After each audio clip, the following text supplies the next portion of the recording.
Hello and welcome to another episode of VERITAS. I'm joined again by Father John. Thank you for being here today. And Father John and I, before we started this today, we were talking about social distancing and how right now it seems like we used to be able to hug and love on one another. And I had told him about an experience I went to Haiti a few years ago. And the one thing I learned whenever I was in that missionary type of work was that Haitians, they measured their love for one another by physical connection, how much affection you show for them, how you try to speak their language even though you may not be the best of it. And I really took that spirit, which really is the spirit of the gospel, to love one another, back to the States with me whenever I got home.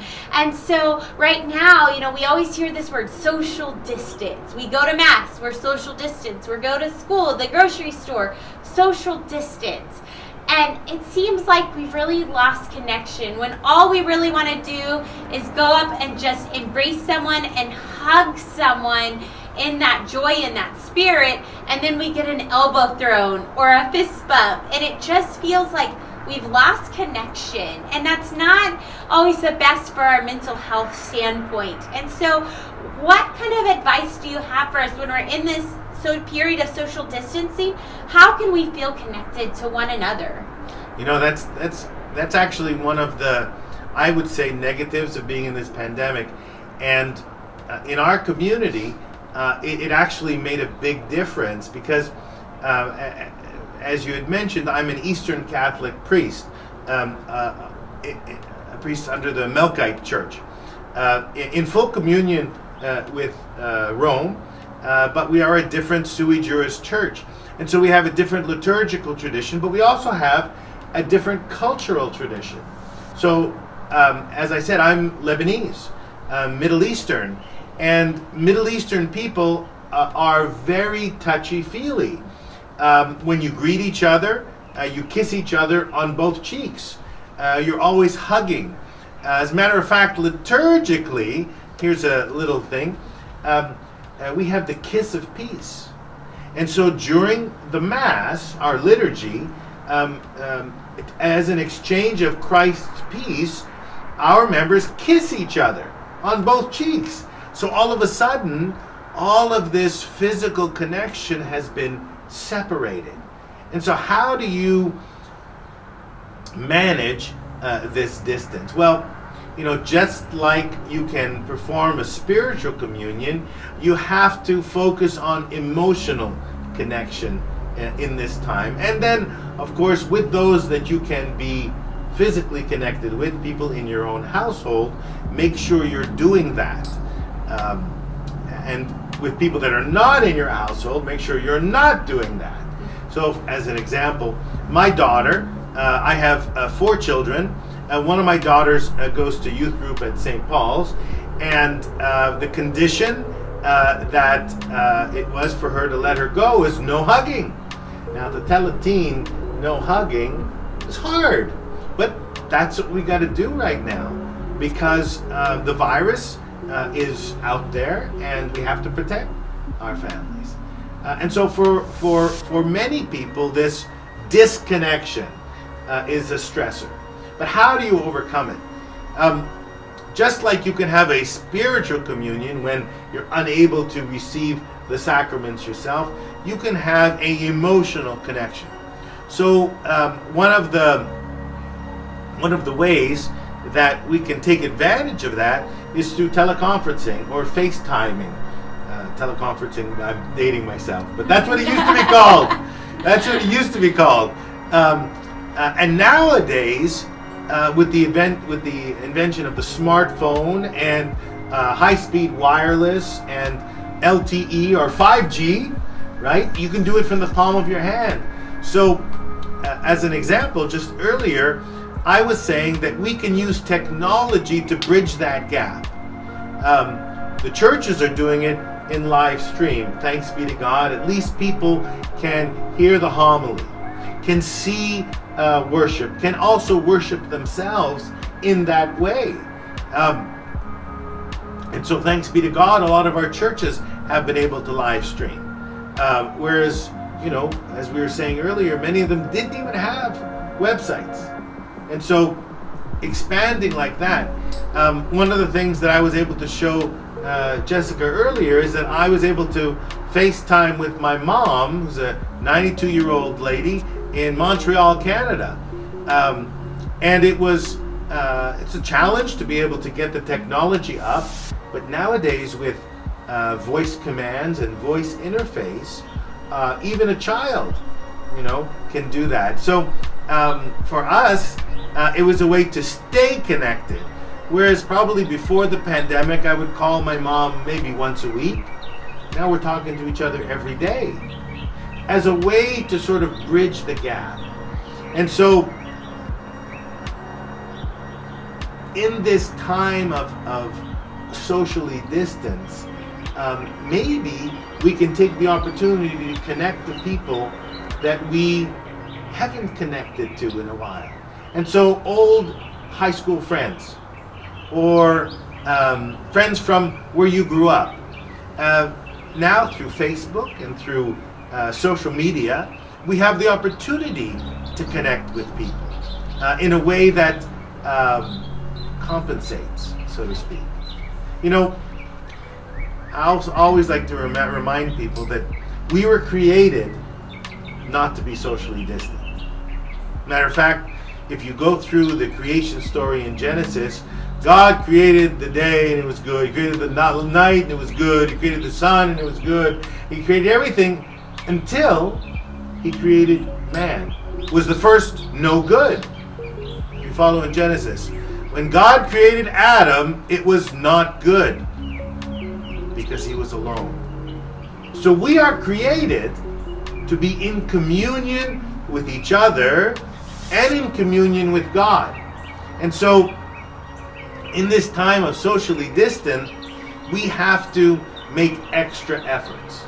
And so my daughters are spending a little more time on Facebook, and I'm letting them. Whereas maybe, when they were doing extracurriculars, I'll say, okay, time to put your phone down.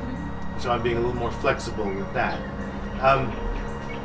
My daughter, I asked her about it. She says, yeah, I'm FaceTiming my friends more. And that's understandable. And so thanks be to God, we have technology that has helped us, I think, get through. I was mentioning earlier, imagine what this pandemic would have been like before the internet. It would be like the Spanish flu. There are more instances of depression. There are more instances of suicide. But imagine what it would have been like during the 1900s, during the Spanish flu, when people were isolated for years. We have science that is working very hard to catch up. And God willing, next year sometime, depending on what the news station you watch, we'll have hopefully a effective vaccine. Science will catch up to this. The Spanish flu did not. It had to go through and decimate the population. So we have a chance. We've got to get through this. But in the meanwhile, hug those you can. FaceTime with those you can't.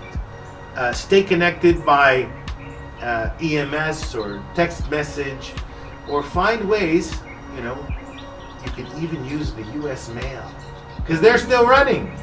There was a time, my mom said, that even the Canadian Postal Service stopped. They stopped delivering. Yeah. And so, the mail's still going. It may not get there as fast. Use the mail. Find ways to connect, even virtually. My daughter was going to youth group, and they're all outside in the parking lot, separated. There are ways to do it. There are safe ways to do it today. We're filming outside. Thanks be to God, we live in South Texas. So I think the message is there are ways to stay connected. We just have to think outside the box. We have to be creative in the ways we connect. And we have technology. And so it's a tool to connect with friends and to stay connected. I started As an example, I started a Melkite clergy virtual happy hour on every third Friday of the month. And so every third, I set out, we have a Zoom account that lets you invite as many people. So on the third Friday of every month, the Melkite priests in the eparchy of the U.S., we had guys zooming in from Hawaii and Alaska. And those are the guys that really needed it. And so I realized that even for us priests, we are susceptible to that isolation too. And so we'll sit there and we'll talk and we'll just be brothers. And some of them are married and some of them are not. And I could see that the ones that were not really appreciated that Zoom time. And so getting into Zooms, nowadays, even faith formation. There are more online faith formation resources than there's ever been. And so all of a sudden my newsletter includes opportunities to hear Catholic University professors and Harvard professors and